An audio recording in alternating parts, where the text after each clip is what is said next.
Good morning, good afternoon, good evening, and good night. Wherever you are watching this or listening to this, welcome to episode 2 of The Future of War. Before we begin, I just want quick announcement. If you're interested in what this class talks about, the subject matters of this class, I recommend you join the Anti-Warfare Club.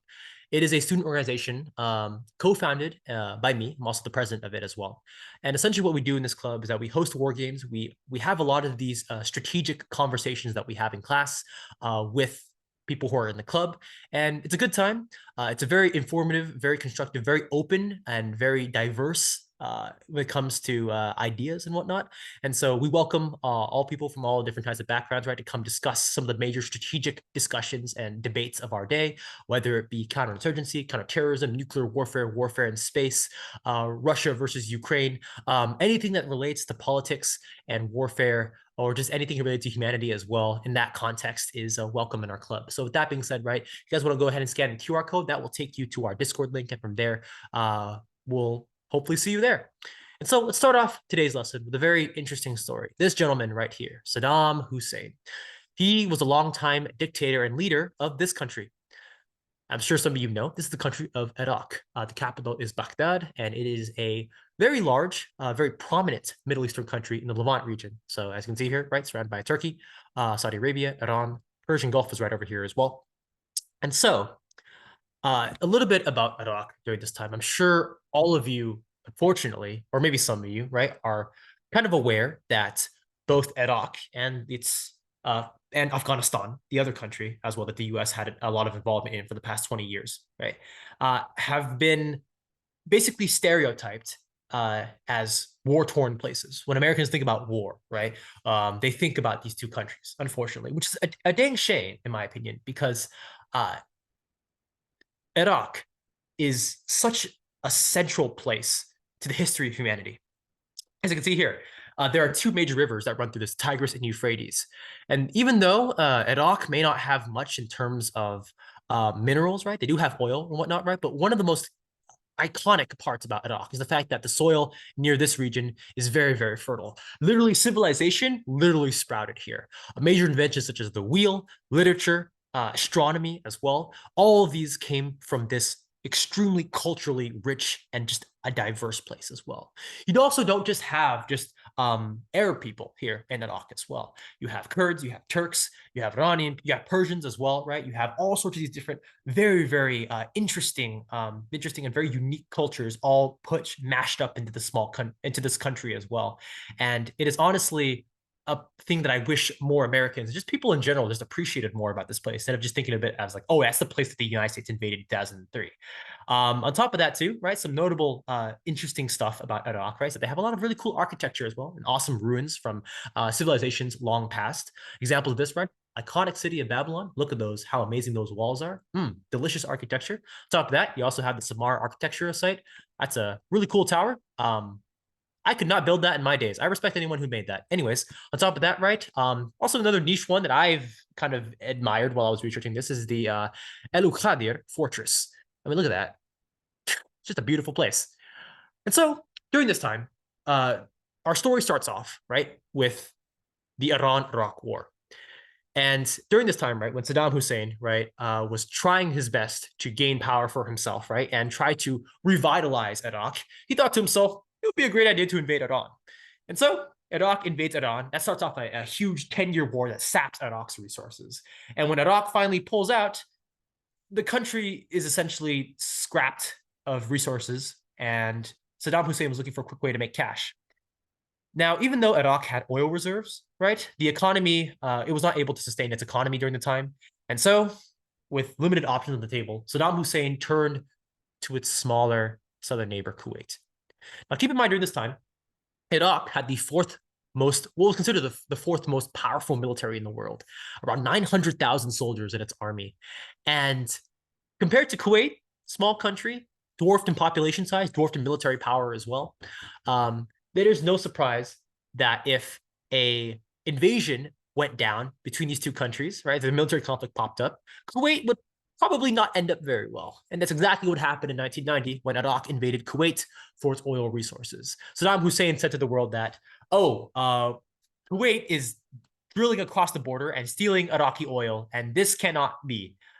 Unfortunately, those claims were never proven, and it was probably just a pretext for Saddam Hussein to invade Kuwait.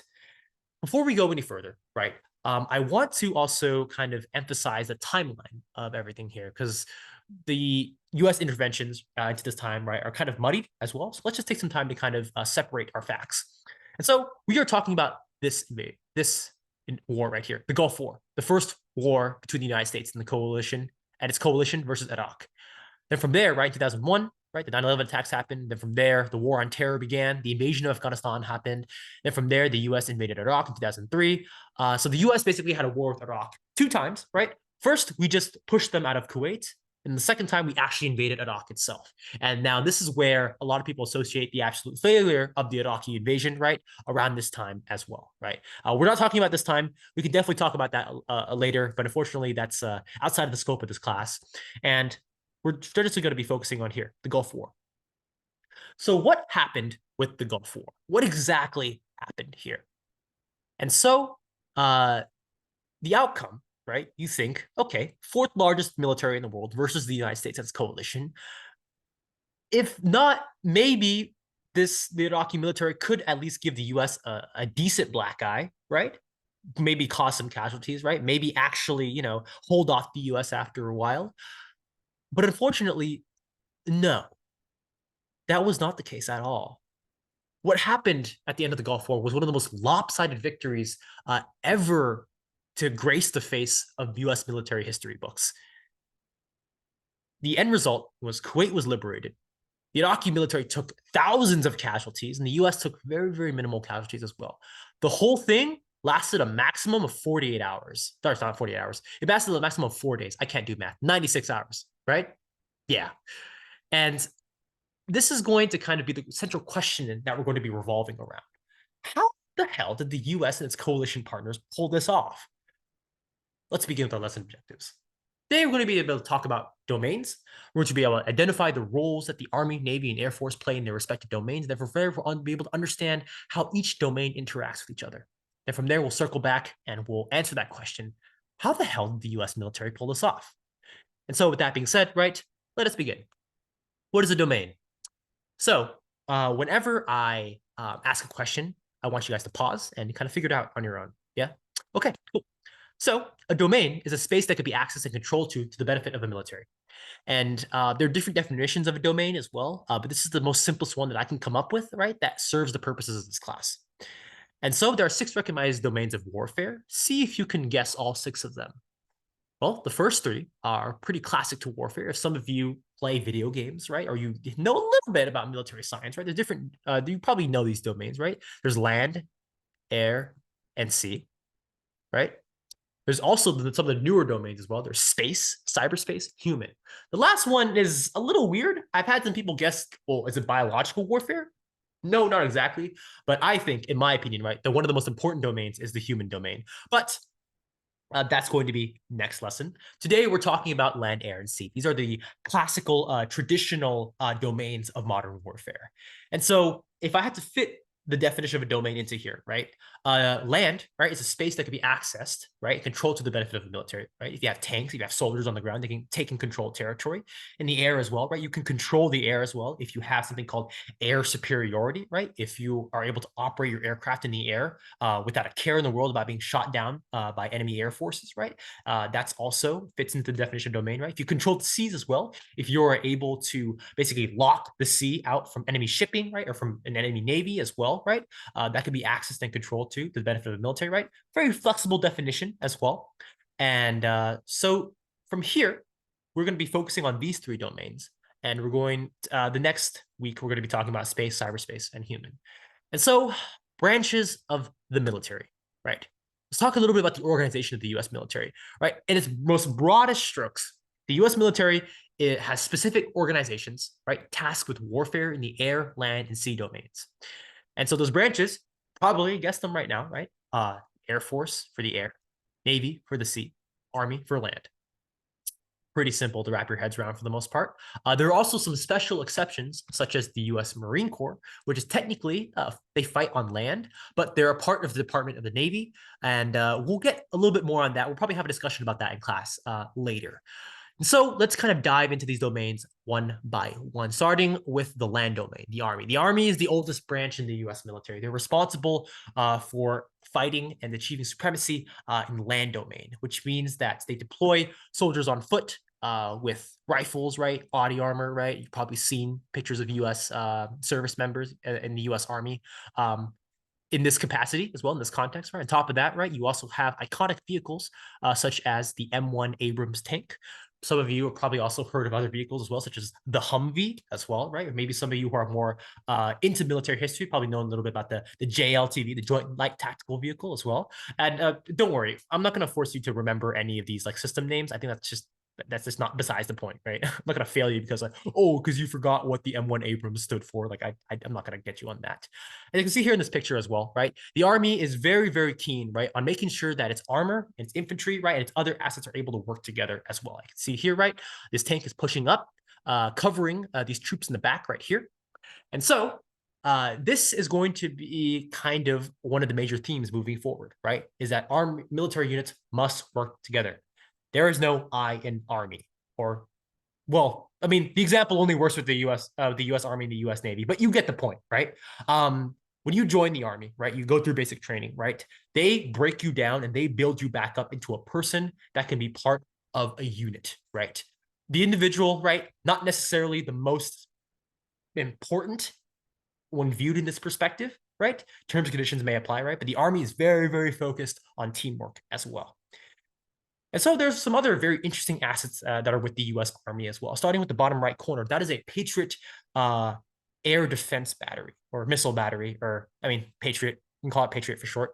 And so the Patriot, right, isn't necessarily responsible for hitting targets on land. The Patriot is actually an air defense system, which means that it's responsible for keeping the skies clear of enemy aircraft and air assets. If a missile comes in the direction of enemy forces, the Patriot's going to shoot it down. Or if an aircraft comes in, Patriot shoots it down. And it is extremely important, right, to ensuring that, well, first of all, right, the enemy doesn't rain air support down onto friendly forces. So maybe think to yourself, wait, the Army is so focused on the land domain. Why exactly do they have assets in the air domain that can affect the air domain as well? On top of that, too, right, if you look at this gentleman in the center, right, this guy is you can see on his patch on his left arm right here, this gentleman is a JTAC, Joint Terminal Air Controller. And so within the Army, right, there are forces that are embedded with U.S. Army units, right, that can basically help coordinate the use of air assets above. They can call in airstrikes. They can basically say, hey, we have a landing site here. Go ahead and land your forces here, right? You can coordinate parachute drops, all that stuff. Very, very interesting, right? A very key, important role to ensuring that things don't get messed up in warfare. And so this will kind of begin the curiosity here, where it's like, okay, the Army's so focused on the land domain, right? Why exactly do they have assets in other domains as well? That question kind of rolls over as well into the U.S. Air Force. The U.S. Air Force, biggest air force in the world. I'm sure all of you have seen Top Gun Maverick, even though Maverick's technically in the Navy, but same principle applies here. The U.S. Air Force has aircraft that are responsible for all sorts of different types of mission sets. As you can see here, this is the F-16, responsible for air superiority, which means it's responsible for going after other aircraft. Here, you have an air tanker. Essentially, this aircraft is responsible for acting as a mobile gas station in the air to refuel F-16s and other aircraft as well, to make sure that they can fly for longer periods of time. On top of that, you have the iconic A-10 Warthog with its Gatling gun in the front that goes brrr. Some of you may have heard of the A-10 Warthog goes brrr memes online. And for those of you who aren't in the know, the A-10 is a close air support platform. It is responsible for calling in air support. So whenever there's a force in the field, right, and then they see that, oh shoot, there's an enemy, or there's a column of enemy tanks over there, and we don't have any weapons that are able to destroy those tanks. We'll call in this A-10. The A-10 comes by, gun run, boom, destroys those tanks with its missiles or its machine gun. On top of that, too, you have the U.S. Air Force's logistics network, right? The U.S. Air Force helps move men and material around the world wherever they're needed. One of the most important parts of being a superpower is being able to deploy your forces wherever and whenever they're needed. And so having a network of bases across the globe, on top of that, having aircraft that can move thousands of tons of material at a moment's notice, very, very important. On top of that, the sea domain at the U.S. Navy, iconic sea vessels, right? Anchors away, my boys. So in the sea domain, right, one of the most iconic vessels that people think about when they think about the U.S. military and the U.S. Navy is the aircraft carrier. This is CVN-73, the USS George Washington, based out of Yokosuka, Japan. And this aircraft carrier, right, is and aircraft carriers like it are very, very important because the U.S. military, right, can basically just take an airport, right, and just move it anywhere in the world, and boom, you have instant access to your aircraft right there. That is a huge, huge, huge advantage in wartime, or just whenever you need to just intimidate someone into not doing what you don't want them to do. For example, in the recent Israel-Hamas conflict at the time of this recording, right, the U.S. has sent 2 carrier strike groups. So that means one of these, a bunch of these Arleigh Burke-class missile destroyers and some submarines as well, right? Not exactly to do combat operations, but to just intimidate any of our enemies in the area, right? In order to sway political sway political affairs in their favor. And so, right, aircraft carrier is very important. Like I said before, right, I alluded to Arleigh Burke-class missile destroyers over here. These are very advanced warships that are packed with all sorts of different types of missile systems and warfare platforms, right? They're able to strike targets on air, in the sea, and also other ships as well. On top of that, we have America's fleet of very, very silent, stealthy submarines that can pop up anywhere, destroy ships, launch nuclear missiles. These guys are a menace. Very scary, because if you're a country that wants to go toe-to-toe with the U.S., you can never know if there is a submarine just parked outside your coast, just lying on the seafloor, waiting for your leaders to make the one wrong move, and then all of a sudden the U.S. just surfaces, boom, and all your cities are destroyed. So, as I alluded to before, right, aircraft, air domain on top of a ship, right? They have ships that can attack targets in all different domains, right? Submarines that can attack in different domains as well. And so this kind of leads into the central dogma, right? If you forget everything else, the whole story about Iraq in this lesson, right? The one thing I want you to know, right, is that even though the goal of each branch is to specialize in different domains, they care about other domains as well. And to be able to win victory, you need to be able to unite and coordinate between all these different domains. That is the central dogma of combined arms warfare, of modern warfare, and that is going to be the central theme of literally the rest of this course, right? The coordination between domains. I do not care how advanced your military is. If you are, let's say, a commander of the army, right, and you say, you know what, I'm just going to take my tanks, I'm going to roll them all up to the front. Who cares about air support? Who cares about owning the air, owning the sea, right? You are going to get obliterated, so on and so forth. Just think about, you can literally apply the situation and the dilemma and the bad thinking, right, to all of these different types of scenarios. But yes, central dogma here. Please, for the love of God, right, coordinate between your domains. On top of that as well, right, let's kind of talk about how modern warfare generally tends to work. Generally, I say generally, right? There could be exceptions to this as well, right? And this, like I said before, this is kind of a bit of an oversimplification, right? I can't cover everything in this class, right? So for the most part, right, many modern operations, right, first start off, right, with a fight for the air domain. This is what it's called achieving air superiority. If you think about it, right, if you're fighting a war, right, and you have your land, your air, your sea assets, right, and you achieve superiority in the air, you are then able to support operations in other domains as well. You can literally take your aircraft, right, airstrike enemy forces, right, to be able to soften up your enemy, to make sure that your infantry and your tanks can roll in and have an easier time. On top of that, too, you can score sneaky pop shots at the enemy navy as well, blow their ships out of the water, sink their submarines, and then when that happens, right, you will be able to own the sea, make it easier for the sea domain as well, for your navy to roll in and do their thing. On top of that, too, right, the relationship works in the reverse as well. The land domain, right, they can deploy air defenses to help shoot down enemy air forces to help make the air domain's job easier, or maybe they can take over airports or areas that are being used for the air domain for the enemy as well.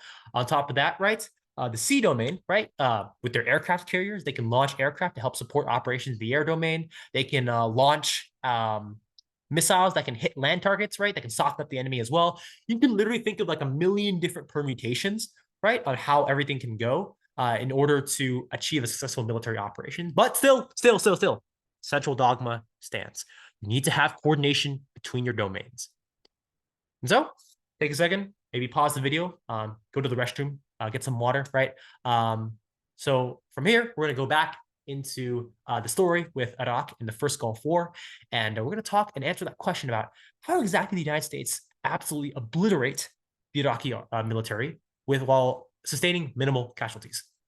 And so, right, as a reminder, Saddam Hussein invades Kuwait because his country needs economic resources. The U.S. And the entirety of the Middle East, right, and the coalition as well, right, many countries, right, condemn the invasion. And moving forward, right, the first thing that the coalition does once they have all their assets in place, right, is that they launch one of the most devastating air campaigns in all of modern history. We're talking hundreds of aircraft, thousands of combat missions, right? Flying day in, day out, striking targets left, right, and center. The bombardment is crippling. The Iraqi Air Force is knocked out, right? And from there, coalition forces essentially own the sky. And then from there, right, the US followed it up with a very aggressive ground invasion, right? And let's jump into this map right here. So here's Iraq. So you can see here by my mouse. Here's Kuwait. Here is Saudi Arabia. And so Iraqi forces thought to themselves, okay, you know what? Let's just take our forces, right? Our best forces, right? And put them on the southern border of Kuwait. Makes the most logical sense, right? The US forces and their coalition are probably going to invade through this area, right? However, US forces bamboozled the Iraqi government. So even though they put a lot of their forces here, right? The US military also put a bunch of US Marine forces off the Gulf Coast. And that tricked Iraqi military planners into thinking, oh, shoot, there's going to be a D-Day style invasion into Kuwait off the coast. And there's probably going to be an attack up here as well. Let's keep all of our forces in Kuwait. Who cares about the desert? I don't think they're gonna go through there. Well, they guessed wrong. The Iraqi government and the Iraqi army as a whole failed to account that the US and its coalition partners had superior military technology. In fact, during this time, right, was the first major deployment of the use of global positioning systems, or GPS. From there, US forces were able to just navigate through the desert. They didn't even need any landmarks, didn't need any roads. They didn't have to go through all of this huge mess of Iraqi forces and defenses they're here. They can literally just roll through the desert and punch through the enemy weak points. And so the US and coalition forces did exactly that. On February 24th, 1991, they attacked through the desert, they swung to the right, and they smacked Iraqi forces from behind. It was quick, to say the least. It lasted 4 days, and it was violent, and it was literally a huge masterstroke of strategy. Iraqi forces did not know what hit them exactly. They got smacked into the rear, their lines of resupply, their lines of retreat, their lines of reinforcement, and the lines of communication back to their headquarters were just completely cut off. US forces swung around, right? And eventually the Iraqi military collapsed. And so, right, to kind of illustrate the sheer gravity of the defeat, I want to tell you the story of Highway 80, otherwise known as the Highway of Death. So the story was, right, is that on the night of, I better say February 26th, I believe. Yes, February 26th. US and coalition forces, right, establish air superiority, right? They begin sweeping through into Iraq. The Iraqi forces that were in Kuwait, right, the ones that were right here, thought to themselves, screw this, we're not going to stay and fight, we're going back home. So they turn around, they retreat, right? Hopefully, right, they can regroup in Iraq and hopefully push US and coalition forces back. What ends up happening is that on this very narrow highway going into Iraq, US forces strike the head of the convoy with their airstrikes, right? Because they have air superiority. Then from there, it causes a huge traffic jam. So there's a huge snake convoy of Iraqi vehicles just sitting there like sitting ducks. And sitting ducks they were. Day in and day out, in the course of 48 hours, US and coalition forces bombarded this convoy and gave it literally zero mercy. From there, an estimated 800 to 1,000 casualties happened within 48 hours. There are also some estimates that say there were probably more than that. On top of that, there were some civilians in the mix too, unfortunately. So this was a very active highway as well. But the results were that the Iraqi military was absolutely devastated, especially when they're trying to retreat as well. Now, to this day, there are a lot of debates over the morality and the legality of the strike. Some people say that, well, the Iraqi army was retreating and therefore that the US was being too cruel. Some other people say, well, technically retreating is not technically considered surrender, right? Because you can retreat and then regroup and attack back later. So therefore, that's a legal military target. I have my own opinions about this as well, right? But you're feel free to have your own opinions as well. I'm not going to force anything down your guys' throat. But this kind of illustrates the sheer volume of the U.S. and coalition military superiority in this complex in this conflict. Thousands of vehicles, including you can see here. We sure that's a tank right there. Yeah, that's a tank. That were just laid littered on the road, and it was a complete utter defeat. And so let's analyze some of the reasons why Iraq was defeated. So first of all, the US had better technology and troops that were ready for combat. The way the US trains their troops are very, very aggressive. We instill a lot of initiative into our junior soldiers, right? If you are given an order to say, hey, take that town, right? If the commander on the ground, once he takes a town, says, hey, I have the opportunity to go and take this the road next to the town or take this hill next to the town, right? The U.S. military's doctrine allows for the commander to go and do that. The Iraqi military, right, did not have that such mindset as well, because their training was very Soviet style. So it was like you sit, you take out your orders, right, and then after that you sit and you wait for more orders. While the U.S. military is like, hey, go do this, right, and if you have seen an opportunity to make your situation better, go do it. On top of that, too, better technology. The U.S. had superior platforms such as the F-16 as well, the M1 Abrams. Top of that too, GPS, game changer. U.S. forces are able to navigate their way throughout the desert. And that was just the pure technological and the military aspect of how Iraq was defeated. On top of that, the Iraqi military was also dominated by relative nepotism and ineffective leadership. On top of that, too, it was just a fact of the government at the time that the Iraqi military, right, was not able to wield effective leadership. Their forces, like I said before, right, they were very rigid in their command structure, right, while the U.S. is very flexible. And the Iraqi military just was not able to put together and field good leaders that were able to combat the U.S. style of warfare. On top of that, too, Iraq failed to execute combined arms warfare, right? Very simple. They weren't able to unite those domains. They weren't able to obey the central dogma of combined arms warfare or just warfare in general, right? Being able to put together all your domains. Because once they failed in the air domain, everything else kind of just fell apart. On top of that, too, right? One of the more interesting parts that I find very fascinating about this whole conflict, right, was that Saddam Hussein himself was actually more worried about internal threats to his regime than external threats. What I mean by that was that he was so paranoid that someone in his government was gonna overthrow him that he spent so much time, energy, and effort just looking over his shoulder, right? In fact, there's actually an interesting anecdote where Saddam Hussein essentially tasked two spy agencies, independent of each other, to spy on each other. It was honestly very peculiar in nature. It kind of illustrates how just paranoid he was. And you can kind of see in that paranoid environment, right? You probably wouldn't give your subordinates a lot of leeway or initiative or independence to solve problems that could be related to external threats to his regime. That's just my analysis into this going forward. But I'd obviously love to hear your thoughts. And so with that being said, right, we'll end episode 2, lesson 2 of the future of war here. Hopefully I will see you all in class. So have a good day.